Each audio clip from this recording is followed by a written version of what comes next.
Handa na ba you? Handa na mi. Handa na mi. Handa na mi. Handa na mi. Handa na.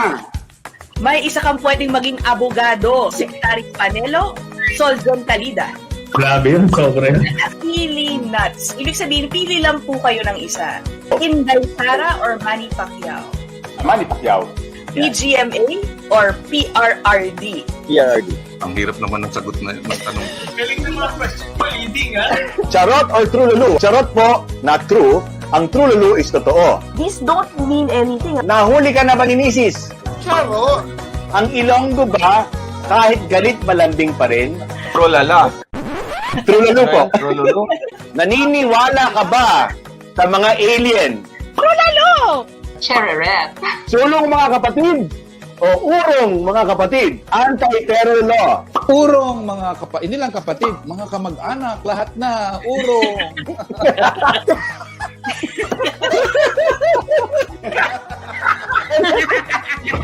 Ladies and gentlemen, Lord Duera.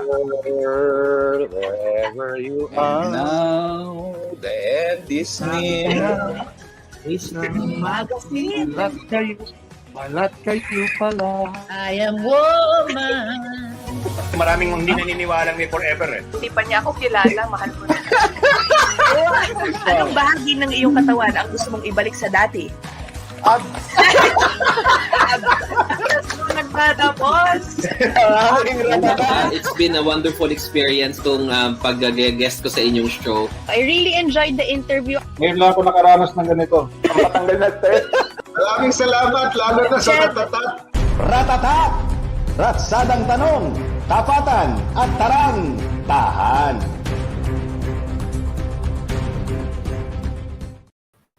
Good morning! Monday naman po. It's October 4, 2021. Samahan niyo muli kami sa ilang minutong balitaan dito lamang sa Politiskoop.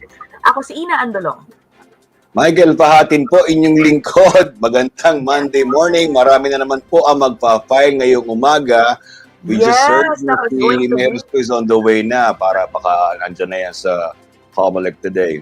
Yes, day 4 na po ng filing period ng Certificate of Candidacy para sa mga tatakbo sa parating na eleksyon. Inaasahan na mas marami ang tutungong Comelec ngayong linggo para maghain ng kanilang mga COC. Sabi nga ni Michael, on the way na yata si Mayor Isko sa Comelec. At marami pong nagulat, naghain ng COC sa pagka-vice-presidente si Senator Bongo kasabay ng pag-anunsyo ni Pangulong Duterte ng kanyang pagre-retiro sa politika. Kabilang sa mga inaabangan ngayon, si Vice President Leni Robredo. Ano ba talaga ang kanyang tatakbuhan? Ngayon din si dating Senador Bongbong Marcos. Si Davao City Mayor Sara Duterte kaya na nag-file ng COC for re-election as mayor. Magbabago kaya ang isip niya sa pagtakbo sa pagka-pangulo? Yan. Yes, yan at iba pa ang pag-uusapan natin ngayong umaga kasama ang ating panauhin. Political Analyst, University of the Philippines, Professor Clarita Carlos. Good morning, ma'am. Nakamute po kayo, ma'am. Ay, okay, nakamute si ma'am. Yan. Hello. Yan, Dito narinig na po niya. namin sa kanina eh. Oo. Ma'am, nakamute kayo. Oh, We wala daw. cannot hear you. Hindi, di daw tayo marinig. Sige, Okay, wait lang ano guys kaya ha. ang We will be nangyari? fixing our technical difficulties. Okay, Yeah, I'm sure she will try to reconnect. Ano kaya nangyari? Because before we went on board, nakausap naman natin siya, no? But anyway, ang pag-uusapan natin po ngayon, so we're going to get her thoughts on, syempre, yung current lineup ng mga presidential aspirants. Si Ma'am Clarita, as you know guys, ay suking-suki yan. Suking-suki yan ang lahat ng mga networks. Ako rin, nung dati sa GMA pa ako, panay-panay ang ating interview kay Ma'am Clarita. Dahil she gives so many insights on the political landscape of the Philippines. Yan. Oo nga, teka, saan na kaya si ma'am? Sabi niya, can't hear them. Nako, doon sa aming private chat dito sa StreamYard. Ano kaya nangyari? Mga internet companies, please. Nagtuturo rin po isa pong professor sa University of the Philippines, si ma'am. Ayan, okay. Hi, good morning, ma'am. Okay, now I can hear you. Kanina, Yeah. parang medyo silence kayong dalawa. Ay, anyway, so ibig sabihin baka hindi narinig ni ma'am yung ating intro sa kanya. Of course, you gave a Oo. backgrounder dun sa expected No, that's fine. filings.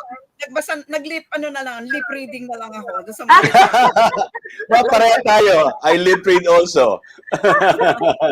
Okay. Well, I'm sure, alam na alam niyo naman po because ay mukhang nakakailang interviews na si ma'am.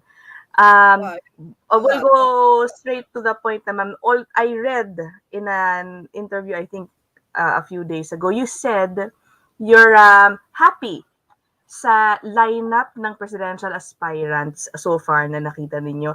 Tell us again first, why? Why are you happy? I guess you're satisfied. Yeah, I'm 75 years old. I'm fairly consistent with what I'm saying. At least I recall what I have said several days ago. Yeah, I like young people because they are more likely to be open-minded. They're less likely to be bigots, and they're open to change, like constitutional reforms. That's good. Oh, so you think voters this time around should go for a younger presidential candidate? Of course, some might say, naku, paano yan? Dapat, baka dapat mas matanda because for them that would mean, more experience. Wisdom. Well, I cannot ask the 64 million voters how to vote, but all things being equal, you're more likely to see radical changes that we need if you have a young person whose mind is not calcified. Yeah. Is this coming from our pandemic experience that so many are putting forward their recommendations, how things should be done, yung mga past mistakes po, if there are any that they na aminin nila. Do you think this helps na a president could listen and to the voice of the people kung ano man pong dapat natin baguhin?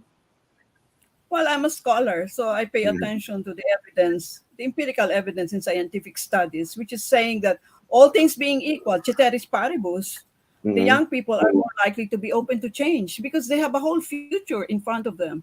We elderly, we're just waiting to die. One of our legs is already in the grave. So yes. Try changing me. I'm only 1 year younger than the president. It's very difficult to change us. We have set our ways already, but it's easy to change. Sara, Isko, Bongbong Marcos, Manny Pacquiao, because that's how it is biologically and psychologically. It's easier for them to change their minds rather than for us, the elderly, to change our minds, all things being equal. Sige ma'am, one last question in that the age difference, no? If you qualify the age difference, so only you will be excluding, as you mentioned the candidates who are you think are younger. How about Senator Ping Lacson? So he does he not belong to the young generation or crossover na po siya doon sa sinasabi niyo pong age difference ng young? We call this ageism, no? Where you denigrate the old people like us. No. I know Philo Lacson, I'm sure he had a sterling reputation in the PNP. Remember nung bawal yung malaki yung tiyan, no? Apo. And equally sterling reputation in the Senate, hindi nagtanggap yan ng PDAF, no? And people should pay attention to that. I'm really saying that if you want to really focus on constitutional reforms, more likely it is the young candidate who might open his or her mind to that rather than the old. And this is not a great Panfilo Lacson. Not only on the presidentiables, that includes all politicians, senators, mayors, governors. Are you saying? Yes, I take exception to the ones running for the Senate. If you look at the etymology of the word Senate, it comes from the word senatus. Senatus from the word senior. You cannot put people there na may uwang pa sa ilong and wet behind the ears because they will be dealing with ratification of treaties. They will be dealing with big things, and you cannot have somebody there who was not even a dog catcher in his barangay. Diba? Okay. That is straight enough for you guys, huh? Okay. Ako naman, ma'am, I'd like to get your thoughts dun sa, initial efforts of specifically Isang Bayan to launch a united opposition slate. Obviously, I don't think that's going to happen anymore.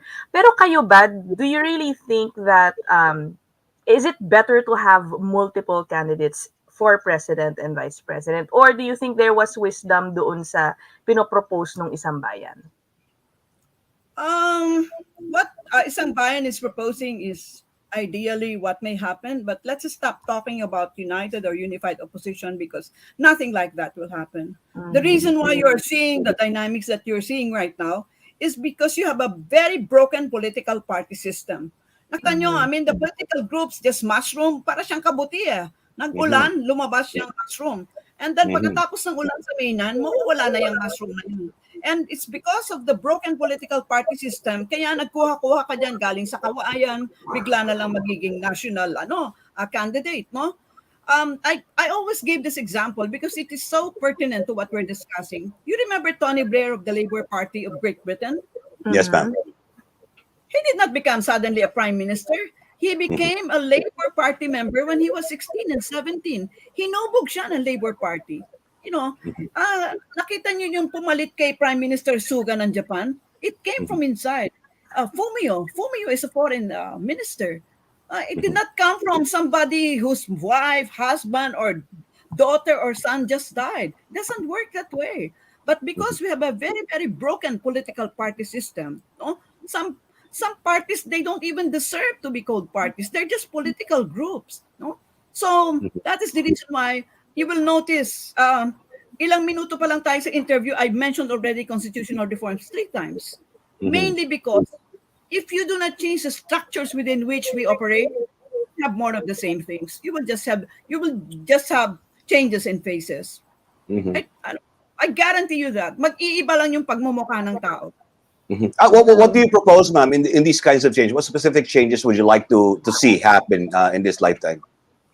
Well, central to that, Michael, we've been doing this since 1989. I've been going around the archipelago with Nene Pimentel, Pepe Abueva, mga old gang ko yan.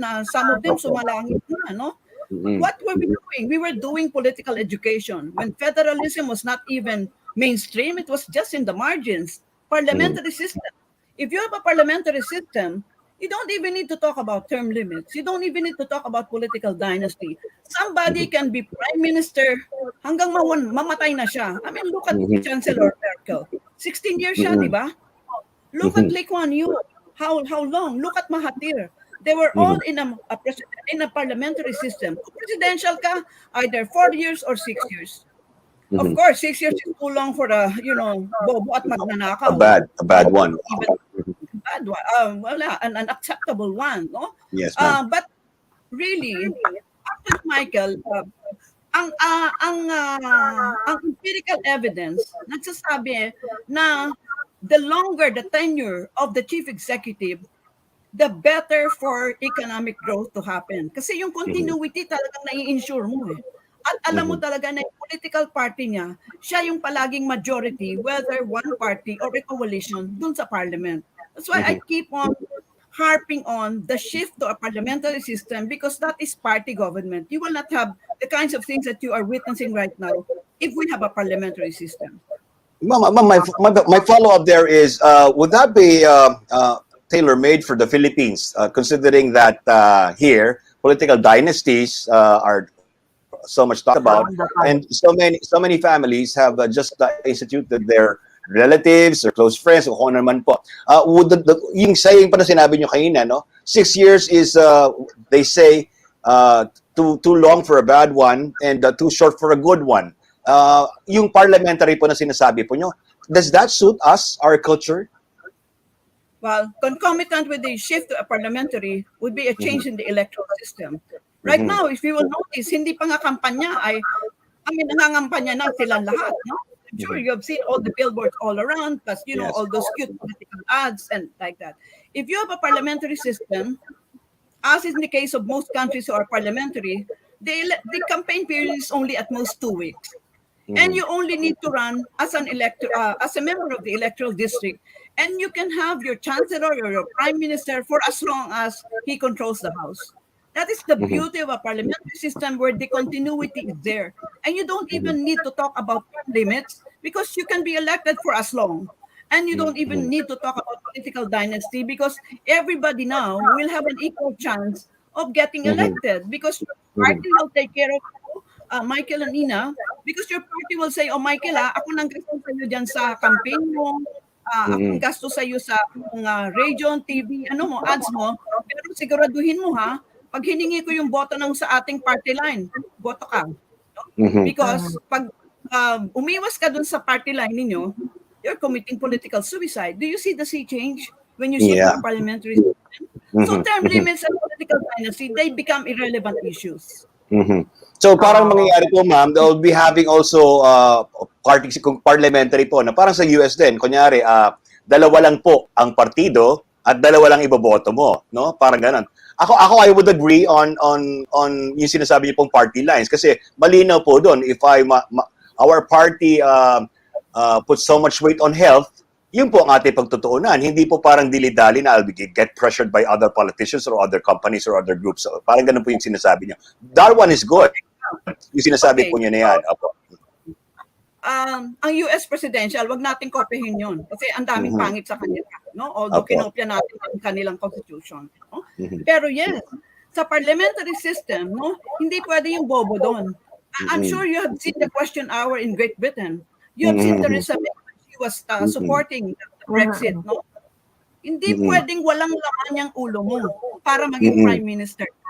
Hindi pwedeng palagi kang in-treat ng constituency mo dahil bobo ka at magnanakaw. Kanya nga the change is so quick, di ba? A vote of confidence can kick out a prime minister anytime. That's one good thing. Tama. Dugtong na ilong mo, tenga mo, ang hirap ng impeachment. And recall that matter for the local officials. So there's a lot really going for parliamentary system.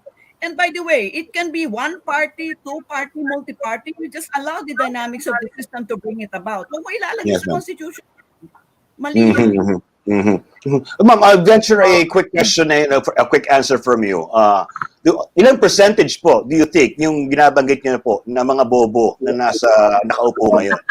Marami po ba? Dahil you're so adamant on pushing this. Marami po ba ngayon kasi nakakalusot na talagang walang alam? I will answer that indirectly, Michael. Apo. Dati-rate, naghihintay ako ng privilege speech ni Enrile. Before him, naghihintay ako ng privilege speech ni Salvador Laurel. Okay, ni Salonga. Ngayon, hindi nga ako nanonood ng mga hearings, di ba? Does that tell you something? Yeah. Hindi na natin gamitin yung word na bobo. Gamitin natin yung politically correct word na intellectually challenged. But yes, at the end of it, bobo talaga. Oo. Yan, okay. You got it from Professor Clarita.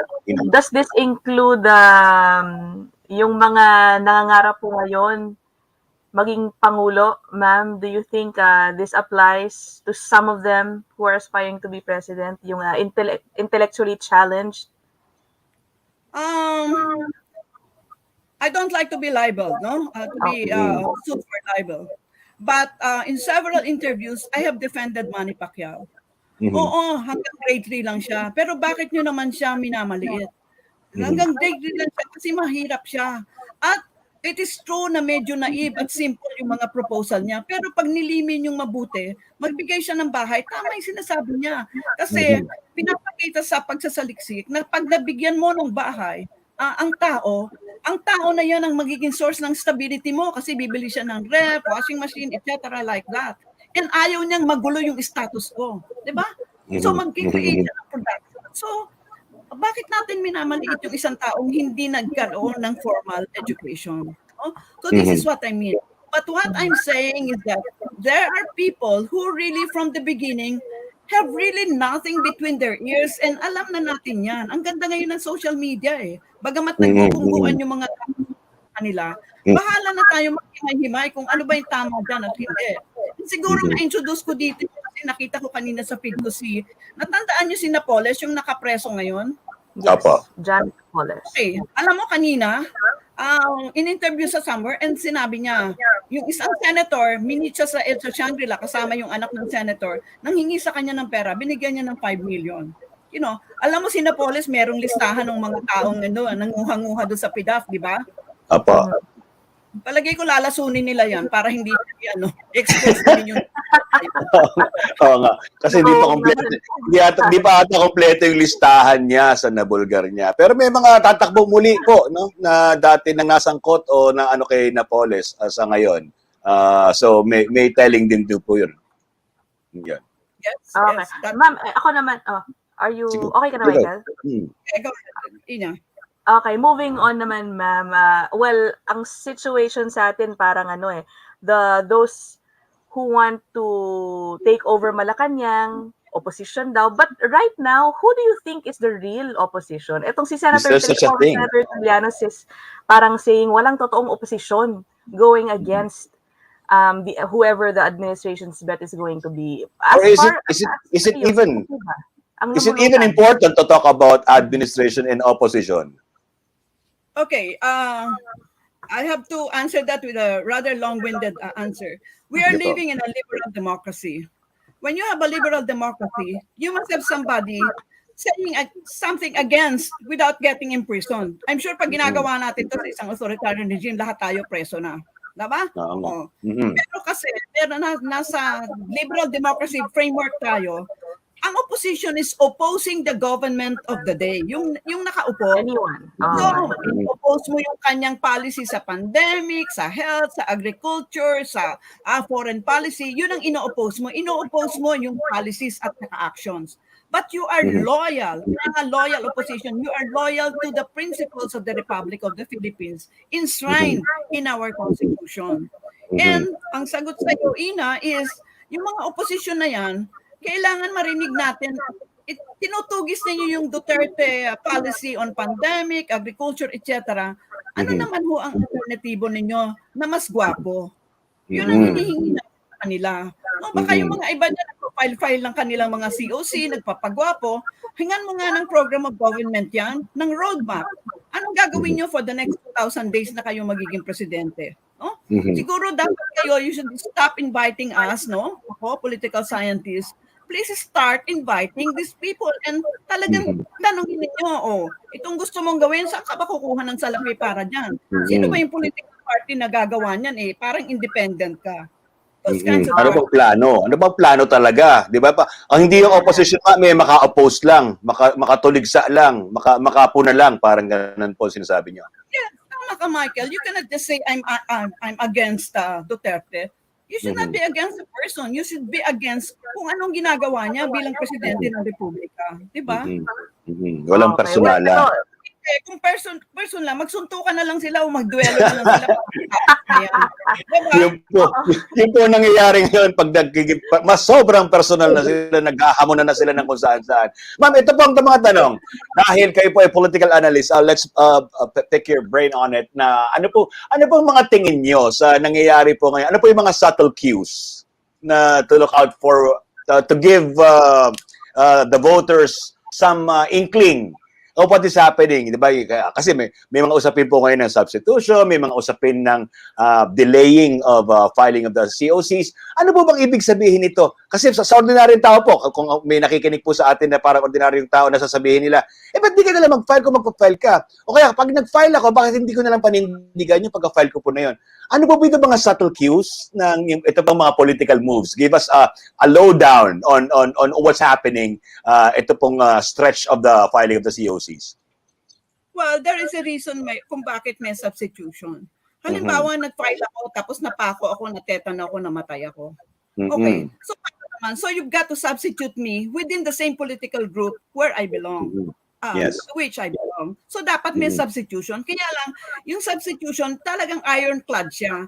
Talagang hindi ka siya magbibigay ng lugar para abusuhin siya. Kasi mga iba, file nga ngayon within October 1 to 8, and then magmamasid pa siya hanggang November 15, which is the not later than date, no?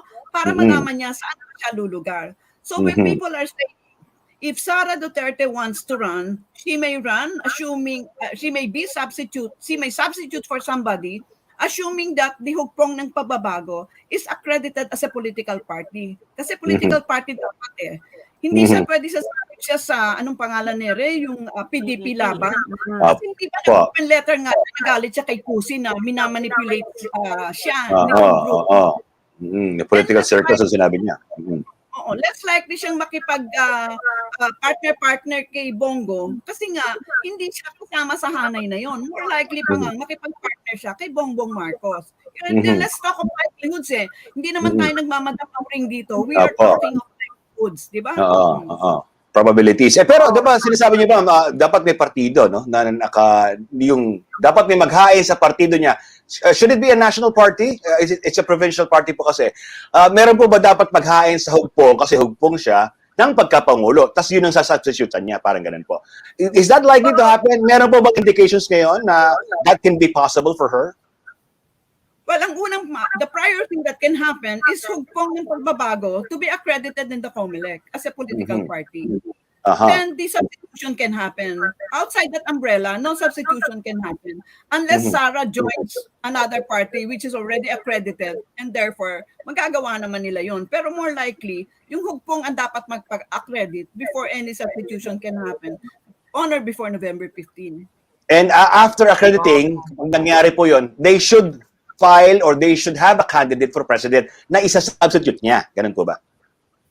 Dapat meron din po silang kandidato.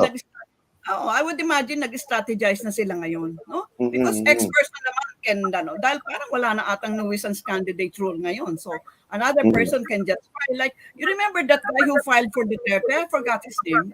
Dino. Martin Dino po, na barangay affairs ngayon ng kanyang sa DILG. Si Martin Dino po. Sinubstitute ni Duterte, no? Oo. But to be fair to those who are substituting, no? Mahirap talaga yung decision maging president ng republic.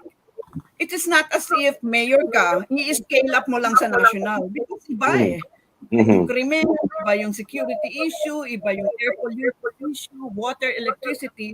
I mean, yung population ng yung syudad. Tapos, i-scale mo siya sa 110 million, mahirap talaga yon, no? Although in most cases, talagang mas maganda si Isko Moreno is a mayor, no? Si Pancho Lacson had been a legislator for a long time. It is very good that somebody has the political experience in the first instance, imbis na doon na lang siya nag-aaral pag na-elect na siya. And that will be bad for us, the public, because that means, lalo na kung bobo yung na-elect, ay palagay ko, kahit ilang taon pa siya doon, hindi siya makakatuto. Di ba? Okay. Ma'am, ako naman nabanggit ni Ma'am kanina si Sara Duterte. I'm wondering, how are you reading this scenario? Si Bongo nag-file na po ng COC for VP, the president saying na it will be Sara Bongo, pero si Mayor Sara, no word yet. And you said, baka mas likely pa na Sara BBM kung sakali. What do you think is the strategy behind this? I mean, ano kayang nangyayari? Ina, kasi we're all Madam Auring here. But you know, we're following the smallest stories. We're talking likelihoods, di ba? Our statements are tentative and conjectural, but we're talking likelihoods. The likelihood of ABCD happening. I think more likely from what I'm reading, from the moves that I'm seeing, from the kinetics of all this politics, it will be a Sara Marcos tandem rather than a Sara Bongo. For all you know, baka si Bongo nga hindi siya mag-conclude ng kanyang finale. I don't know. Pero would Bongbong slip down or would Sara slip down? Ibig sabihin po, Sara Bong BBM ang sinasabi niyo po. Sara being president, Bongbong Marcos being vice president. Would you think he would run again as vice president sa tingin niyo, ma'am? O meron pa bang likelihood din na maging pangulo siya at si Sara naman po ang vice-presidente? Fearless forecast, Sara, if you're paying attention to the numbers in several surveys, the more likely tandem would be Sara and Bongbong. But talking about tandems, nangopya na naman tayo sa Amerika, we don't vote in tandems because we vote for ex-president, we vote for vice president, and the political party matters little. Diba?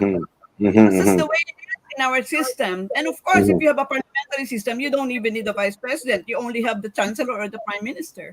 Yes. Okay. Well, if that's the case, ma'am, then paano kaya has it ever happened that running VP na walang running mate po na presidente, how do you think will that affect Senator Bongo's chances? Do you think having the president's endorsement is strong enough for him? And some are saying that this is very weird that a party nominates a vice president without a presidential nomination. Well, we have seen weirder things, politics is the art of the possible. But depende na yan. Kung sino yung meron salapi, there are different publics naman eh. There are publics who will migrate their vote from Duterte to Bongo. There are publics who will just vote for Bongo by himself in terms of his accomplishment. And to be fair, he has done so much. You know, I'm sure you have heard of his malasakit centers and like that. So I hope people will vote him for himself as Bongo. No? Assuming for the sake of discussion that he will conclude his filing. Ang layo pa ng May 9 eh. A lot of things can still happen. Diba? Yung said kanina ma'am, spare tire lang po, no? Wala namang ganong-gana sa atin ng Vice President kung sakasakali lang may mapahamak ang ating Pangulo. But in elections, meron po siyang kahalagahan in terms of, kunyari po, isang taga-NCR, isang taga-Luzon or Visayas, Mindanao, parang ganun po ang nangyayari. If that is the case, ma'am, do you think ang nangyayari po sa ating campaign, pag nangyayari po yung eleksyon na may Pangulo at may Vice, yung Vice po kukunin sa ibang rehiyon para magkaroon po ng suporta rin sa ibang rehiyon po? Well, that assumes if you can in fact have, kung may laman yung sinasabing solid North or solid Mindanao. Kung walang laman yun, kung, warat-warat din yun, what solid North and what solid Mindanao or what solid whatever, Kiboloy vote, etc. are you talking about? Let's not talk of solid, kasi walang solid eh. Walang Catholic vote, walang women vote, walang LGBT vote, wala. Unless straight sa akin, and usually it's not demonstrated, na merong ganitong homogeneous vote. Nakita mo nga si Bongbong Marcos, hindi ba supported siya ng isang religious group? Ba't nakasiro siya doon sa religious group? Diba? Exactly. Opo. Hindi na ako pupunta ron. Mahirap naman talaga i-monitor yung voting groups na yan, di ba, na sinasabi nila. But anyway, since sa VP talk pa rin tayo, ma'am, if you're happy with the lineup for presidential aspirants, I'd like to know your thoughts about the VP candidates naman. I mean, maraming na sorpresa. Willie Ong, kinuha po ni Isko. Dito Atienza, biglang nag-appear with Manny Pacquiao. What do you think about these candidates Tito naman? Soto. Yeah, of course, Tito Soto. Yeah, some of them already had been in politics for quite some time. So, meron silang bentahe dahil marami na silang nagawa. They have been there. Si Dr. Ong, kasi I don't know him, but I know he has millions of followers. Kasi palagi siyang nasa Facebook yung mga, ang gaganda ng kanyang anong pangalan nito, paglalahat at saka guidance sa atin sa health natin. But lest we forget, yung mga million likes mo yan, yung mga iba nga, hindi nga tao yan. They're not bodies, no? So it's not necessarily the case that X number of followers or X number of likes will translate into votes. Because for that to translate into votes, first, that person has to be registered and that person should have the motivation to vote on May 9. If those two things do not happen, then you're zero, di ba? Parang yung kahapon nag-file si Rafi Tulfo as an independent, pero he's gunning for sa kanyang interview, sinabi niya, marami siyang millions and millions of followers.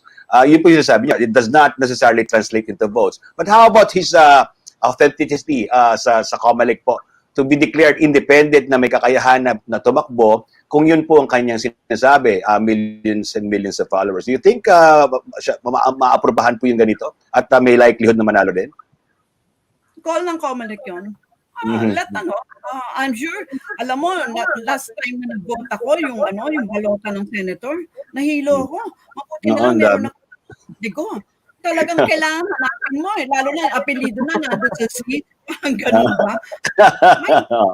Wala kang kodigo. Well, ako, lalo na because I'm elderly, it would take me so much time to fill up that long ballot. Kaya siguro guidance ng mga voters sa May 9, magdala po kayo ng kodigo dahil napakahaba po ng listahan sa senator and many other positions for that matter.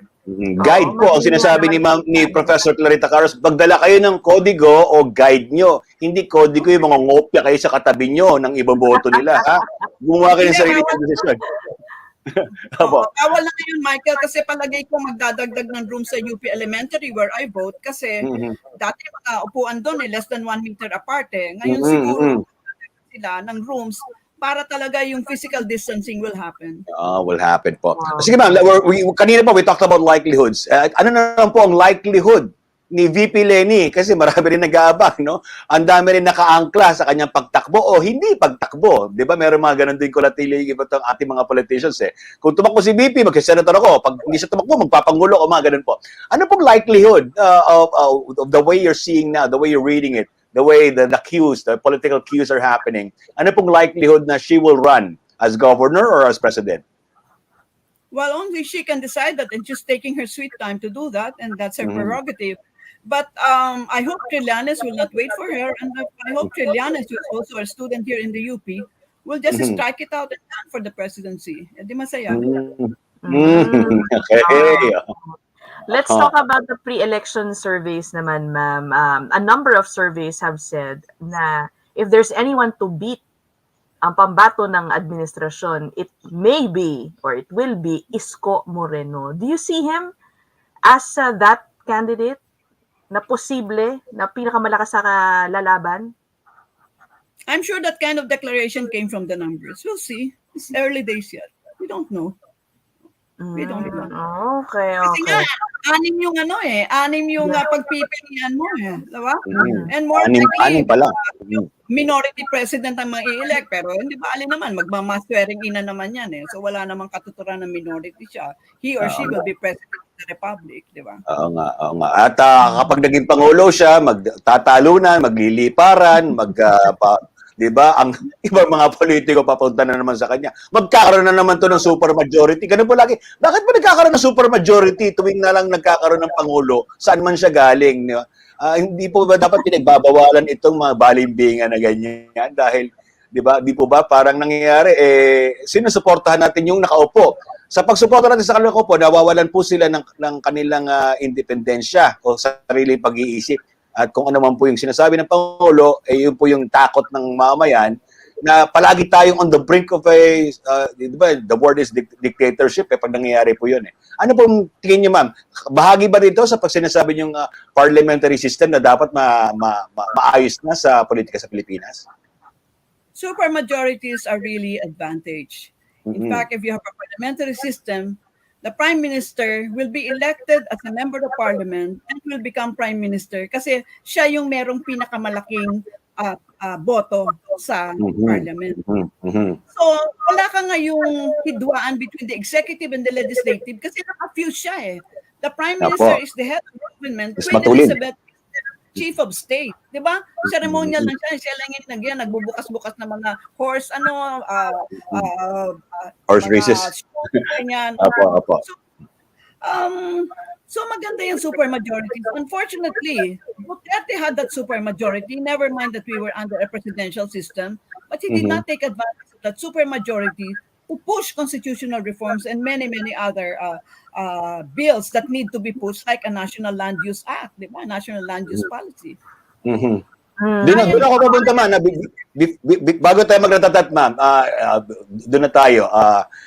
Sinasabi, lame duck na ngayon. The word is lame duck. Guys, there is no malice on this. Si Pangulo po nagsalita nito. Ang sinasabi kasi, malapit na kasi ang palitan. Parang ganun po, no? On hindsight, ma'am, yung sinasabi niyo pong having that supermajority control in the palace, ano pong dapat sigurong on hindsight nakikita nyo na dapat pinagtuunan niya on having that power na sinasabi niyo hindi niya na-take advantage of? I voted for him because he talked about constitutional reform. So yun, because my party is for federalism and parliamentary system, but he dropped the ball. No? By the way, let us correct ourselves. Nangopya na naman tayo ng mali. Ang lame duck, nire-refer lang sa Amerika. Kasi sa November, alam mo na kung sino yung presidente, pero January 20 pa siya, magte-take na ng presidente. Ang lame duck period is from the time na elect siya ng Electoral College up to January 20 of the following year. Yun ang lame duck. He still has the prerogative of the president, but wala nang sumasagot sa mga telepono niya, sa mga call-up niya. Tayong mga tanga, ginamit na naman natin yung lame duck. No, hindi yan eh.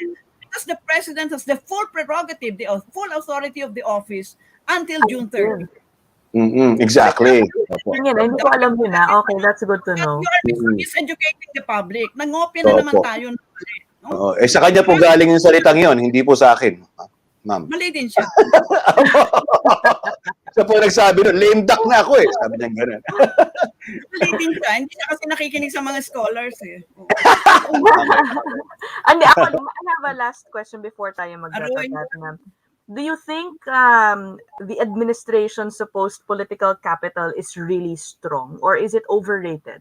At this point, considering people's opinions on the handling of the pandemic, etong recent corruption issues, what do you think at this point? I'm sure, Ina, you're familiar with the term confirmation bias. If you are for Duterte, whatever he does, you will be for him. If you are against him, whatever good he does, you will be against him. That's the nature of that's human nature. So let us just assume that there is no one public. Hindi yan monolith eh. Hindi yan isang bato. Maraming bato. And therefore, you cannot talk of one behavior of the public. So let us not talk of the public as if mag-isa siya. There are many publics. That's why there will be publics who will support Bongo, Robredo, etc. And we will see at the end of it sa May 9 kung sino yung may pinakamaraming boto. And by the way, let me tell your young voters who constitute the majority, wag ho kayong mag-boycott. If you boycott, you actually give the decision to the rest. Kasi plurality ang ating electoral Exactly. Whoever miski 5 piraso lang silang nagboto dyan, may mananalo. Diba? Yes. Okay. O, tama. Kaya mag-register to vote at bumoto sa Mayo. Okay? Mag-ratatat na tayo, Michael. Are you ready? Last question before ratatat na. Yan, last question na po ito. Who is your fearless forecast? Yan, coming from Professor Clarita Carlos. Sino ang fearless forecast nyo to be will become our president and VP sa inyong fearless forecast? Of not necessarily you're supporting mama on what's happening on the surveys, on the political cues, ano pong nakikita niyong pwedeng sinong lulusot na ating Pangulo at Vice Pangulo? The only thing that you can rely on right now, like you and me, I'm a different person, is are the surveys. If the surveys are telling you, if the numbers are what you're reading, then the numbers will tell you Sara Duterte, even when she files for the presidency. But there's the surveys, huh? Yes, ma'am. But they're saying, ma'am, never doubt in the history. Is it true? I'm not confirming it pa. Hindi ko pa na-research pa ito. Pero they're saying some or a good number are saying that in the history daw, in the surveys, hindi po talaga kung sino number one sa survey, hindi po yun ang nagiging Pangulo. Is that true? Have you looked into it?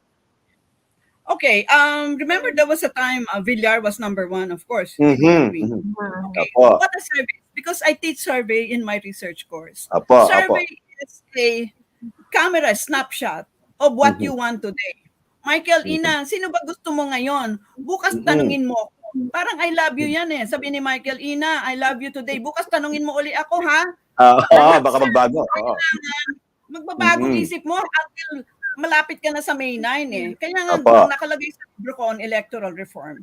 Nakalagay doon, isang month bago yung May 9, di June 9, ay ano yun? April 9, no?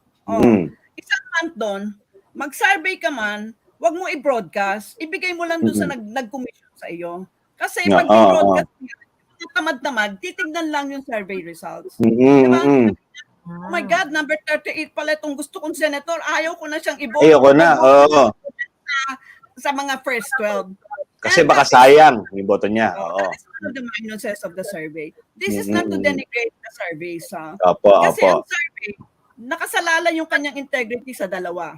Representative by example niya, meaning every one of us had an equal chance of being chosen to be asked. And number two, hindi ba nakangawi ang kanyang question? Nakangawi. Walang leaning.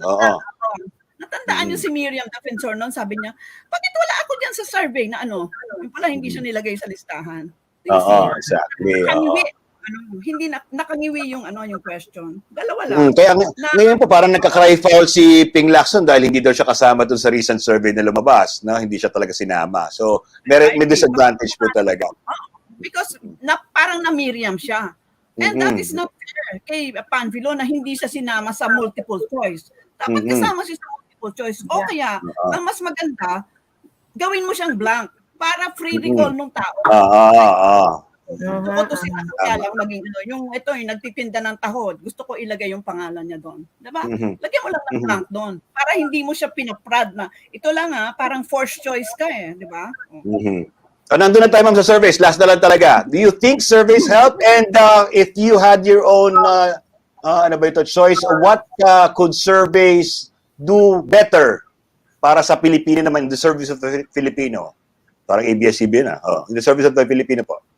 Ang surveys, halimbawa, konti lang yung salapi ko at gusto ko lang marami talaga yung damdaming ng tao. Kung may chance ako, the survey will be you. No? Kasi ayokong i-denigrate ang survey because they serve some purpose. It is a snapshot of the feelings of people at a certain time. Time 1. At time 2, mag-iba isip nila. At time 3, mag-iba isip nila. And as you yourself declared, sometimes the surveys do not sync with the actual results because maraming pwedeng mangyari na nakaregister ako, pero medyo nilalagnat-lagnat ako ng May 9. Stay ako sa bahay, baka na-COVID ako. Maraming nangyari. Okay, nakaregister ako, nagtamad ako, hindi ako nagpunta ng May 9. O kaya nakaregister ako, wala naman yung driver ko, hindi man ako pwede maglakad papunta sa UP Elementary. So many variables are at play. We will just assume add the pluses and the minuses, and after May 9, and gano'n man katagal sila mag-process, wala. You have a president of the republic. Last na talaga, ma'am. Ito, kailangan ko lang itanong. Okay? Sinasabi kasi nila, ma'am, kaya daw mataas ang ratings ng Pangulo is because, di ba, COVID times, pandemic times. Pag pinuntahan daw talaga nag-survey, affected din tayo minsan, kaya nga marami din naglitawan ng mga, yung Digivoice, yung iba't ibang mga digital platform surveys, parang ganyan. Kasi kung face-to-face po nangyari daw, na-intimidate, baka, taga-gobyerno po ito. Pag hindi ako sumagot ng mga taga-gobyerno ang mas pabor, baka ako'y mapahamak or something. May katotohanan po ba yun, ma'am, in the reality of life? Yeah, we don't know because we have not been there, but these are what we call the threats to the validity of the survey. Lahat naman ng method ng research may threats Kaya lang, agapan mo kung gusto mong ikaw ay makilalang bilang respetadong survey group, agapan mo itong mga threats na tinatawag. Banta. Ano ba yung threats? Banta. Banta po. Banta sa validity ng inyong numbers. You must listen also to those kinds of parang probabilities. Sige, ma'am, Ina, tayo ay magratatat na. Ito, sana po mag-enjoy kayo, ma'am. These questions are, Ina, intro. Yes, ang ratatat po, ang ibig sabihin po niyan, ratsyadang tanong, tapatan, at tarantahan. So, mabilis ang tanungan at sagutan lang po ito. Most of the time, one-word answers. You can give your explanation if you want, pero sana po maikli lang para mabilis po tayo. Yan. At dahil millennial po tayo, ma'am, at ako'y tinutubuan ng balbas at kayo hindi nakapagtina na, bawal nga yung beautician, di ba? Yun nga, ma'am, di ba? Kaya hindi ko na mapapunta yung barbero ko, hindi ko na mapapunta Lahat tayo, para na ako si John Wick, mahababuk, tapos ang damal ba? Anyways, ma'am, tatanungin namin kayo ng, handa na ba you? And the cue for us to start is when you answer, handa na me. Yan, ganun po, ma'am, ha? Okay. Alright, Kerry. Millennials. Yung handa na me Oo. Sige. Ina, tanong na natin si ma'am. Professor Clarita Carlos.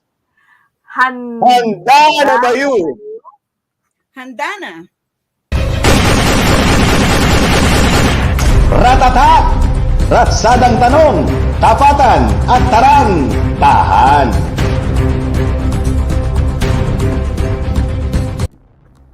Okay, ang una po ay pili nuts. Pipili lang po kayo ng isa sa mga babang, nako, hindi daw tayo naririnig. Hello, ma'am? Wala, ma'am? Wala. Nako. Can you try speaking, ma'am? Ikaw po, can you speak? Okay. Speak, ma'am. Wala rin? Salita po kayo. Talk. Try to talk. Say something. Nako, ano kaya nangyayari? Bakit Reconnect si ma'am.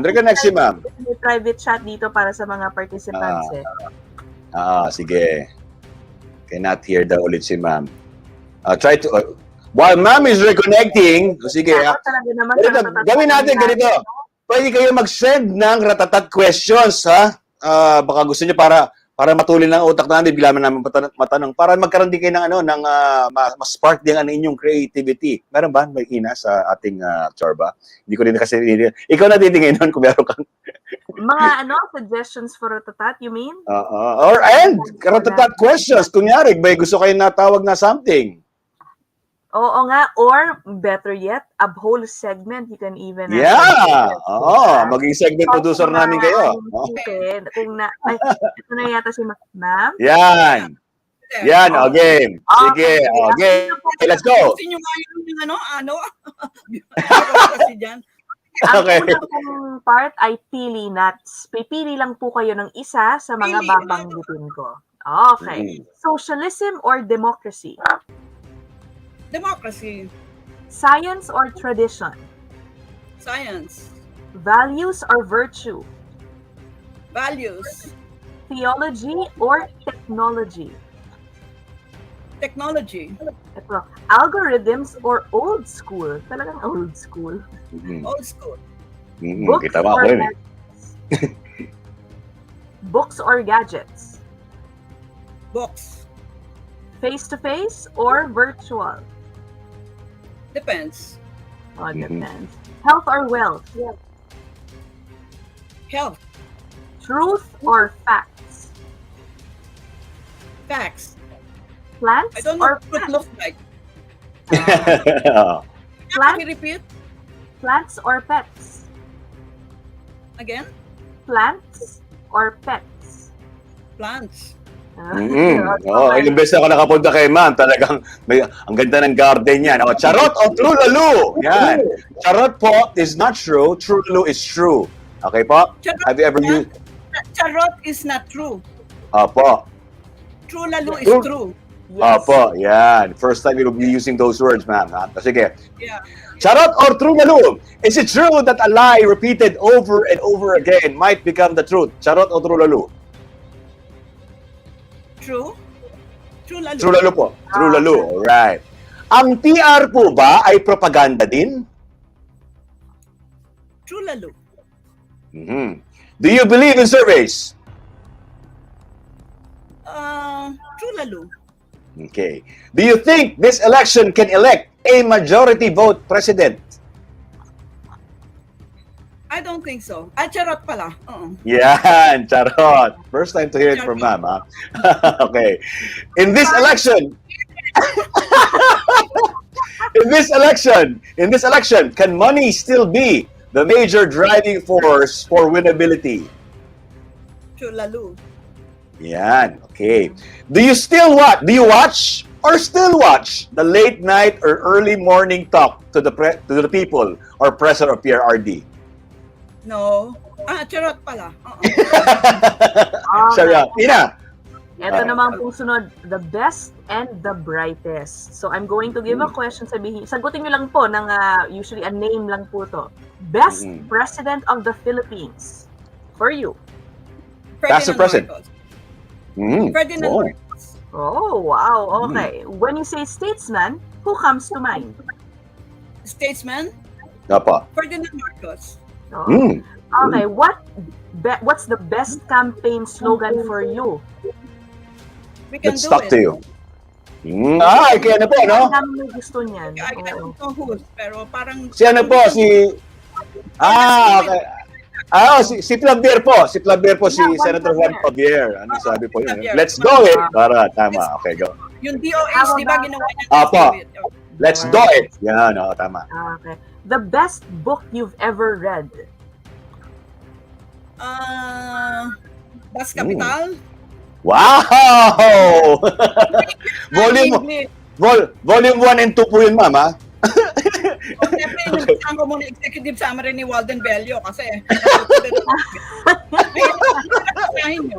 hindi sa talagang intindihin. Opo, ang hirap talaga. Ang hirap talaga, ma'am. Ako talagang nasunog ang kilay ko dyan, eh. Sige, Ina. Go. If you had one question to ask President Duterte na talagang compelled siyang sagutin, what would that question be?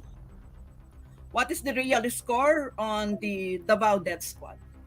Okay.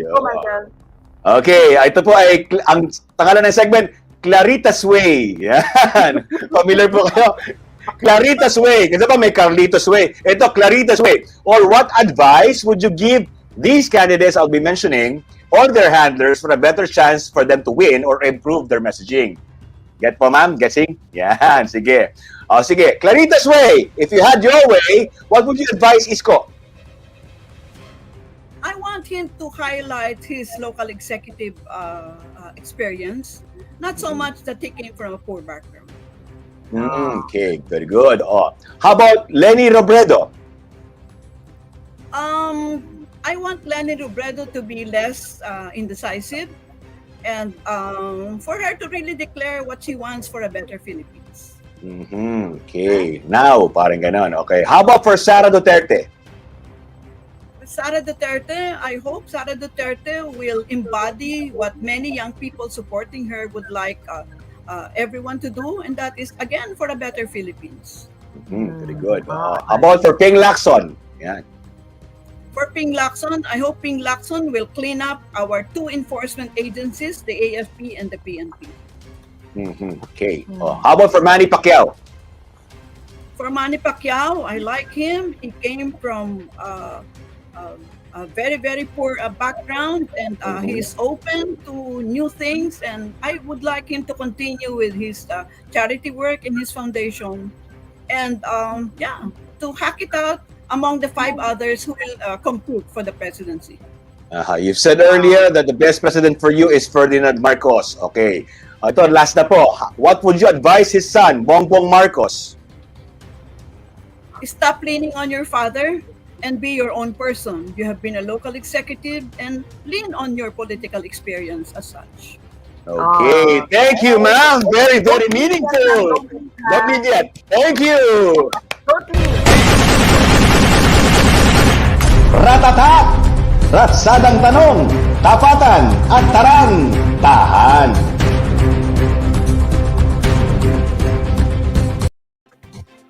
Wow, that's very good, Ratatat.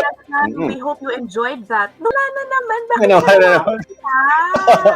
Anyways, ma'am, can you hear us? Can you hear us? No, hear us? Okay. Sige, bye na lang, ma'am. Okay, thank you very much. Thank you. Alright. Kaya nawawala yung audio niya kapag on-off, no?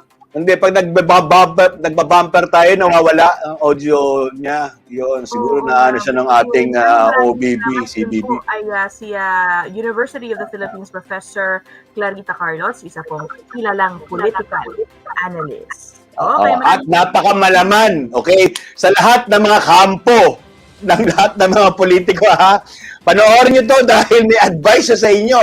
Ang lalaman ng mga in-advise niya. And it's logical, ha? Ang ganda ng mga advice niya, and you can see naman na ang nagulat lang ako ay si best president niya is Ferdinand Marcos. Pero syempre, I never imagined that coming from her. Pero yun po, no? So, kung si Clarita Carlos po ay ganyan, di ba? Nakikita niyo naman, napaka-scholarly para sa lola ko nga. Parang yung aking lola kasi is a principal dati, one of my idols in life, kaya ganyan. So, napakasarap kausap talaga, no? So, sana marami kayo nakuha sa kanya.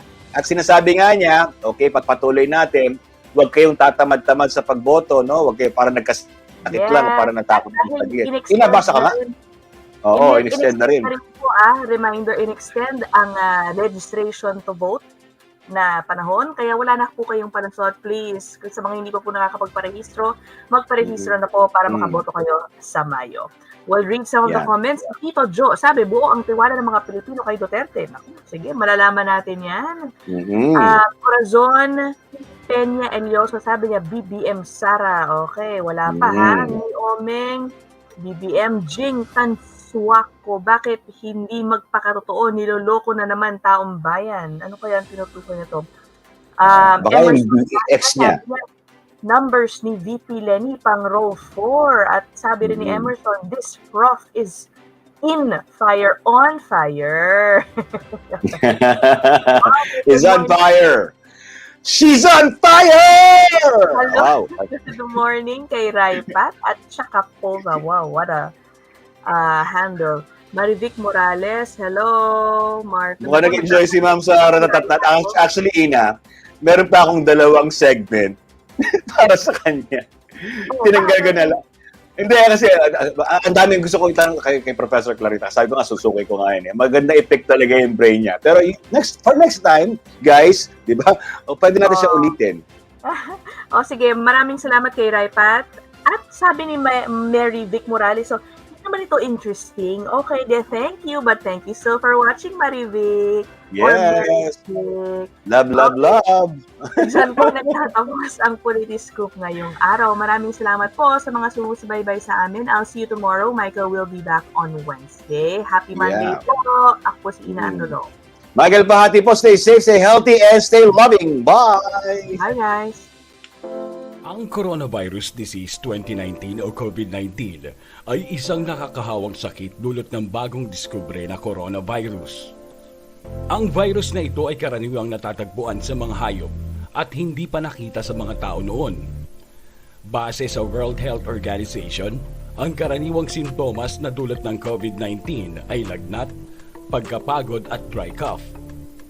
Ilan sa mga pasyente ay nakaranas ng sipon at baradong ilong, sore throat, at diarrhea. Samantala, isa lamang sa 6 na pasyente ang nagkakaroon ng hirap sa paghinga at nagiging malubha ang kalagayan. Meron naman mga individual na tinatawag na asymptomatic o mga nagpositibo sa COVID-19 ngunit hindi nagkaroon ng simptomas at hindi nakaramdam ng anumang sakit. Habang patuloy pa rin dinidevelop at sinusuri sa pamamagitan ng mga clinical trial ang bakuna at mga piling gamot laban sa COVID-19, maaari mo pa rin pigilan ang paglaganap nito. Paalala ng mga eksperto, kung wala namang gagawin sa labas, manatili lamang sa bahay. Obserbahan ang physical distancing. Siguraduhin na napapanatili mo ang 1 metro o higit pa na layo sa ibang tao. Maghugas ng kamay. Iwasang hawakan ang iyong mata, ilong at bibig. Magsuot ng face mask. Ugaliin ding takloban ang iyong ilong at bibig kung uubo at babahing. Kapag nakaramdam naman ng lagnat, ubo at hirap sa paghinga, magpatingin na sa doktor. Tandaan, walang problema na hindi nalalagpasan. Makinig at sumunod sa mga